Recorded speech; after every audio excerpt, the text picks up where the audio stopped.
સુઈ ગામનો સંપર્ક તૂટી ગયો છે।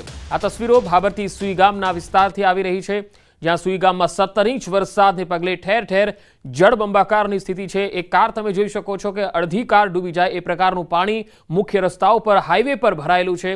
લોકોના વાહનો છે બંધ પડી ગયા છે, જેથી વાહનોને ઢસડીને લઈ જવાની નોબત આવી છે। 17 ઇંચ વરસાદને કારણે વાહન ચાલકો અને સ્થાનિકો ત્રાહિમામ થઈ ગયા છે, કારણ કે વેપારી વર્ગને બહાર નીકળવું, ધંધો વેપાર કરવો અથવા નોકરિયાત વર્ગને પોતાના ગંતવ્ય સ્થળ પર જવામાં ખૂબ જ મુશ્કેલી આવી રહી છે અને અહીંયા કાર પણ જઈ શકે એવી સ્થિતિ દેખાઈ રહી નથી।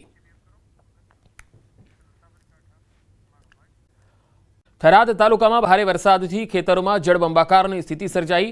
ભોરોલ ગામે ધોધમાર વરસાદથી ગામ અને ખેતરો પાણીમાં ડૂબી ગયા। પાણીના નિકાલની કોઈ વ્યવસ્થા ન હોવાથી લોકોને પારાવાર મુશ્કેલીનો સામનો કરવો પડી રહ્યો છે। તો ગામમાં કેડસમાં પાણી ભરાયેલા છે। થરાદના આ ભોરોલ ગામથી તસવીર આવી રહી છે, જેમાં આટલું પાણી ભરાયેલું છે કે લોકોને બહાર નીકળવું ખૂબ મુશ્કેલ છે। જે લોકો નીકળી રહ્યા છે બહાર, તેમને કેડસમાં પાણીમાંથી બહાર જવું પડે છે।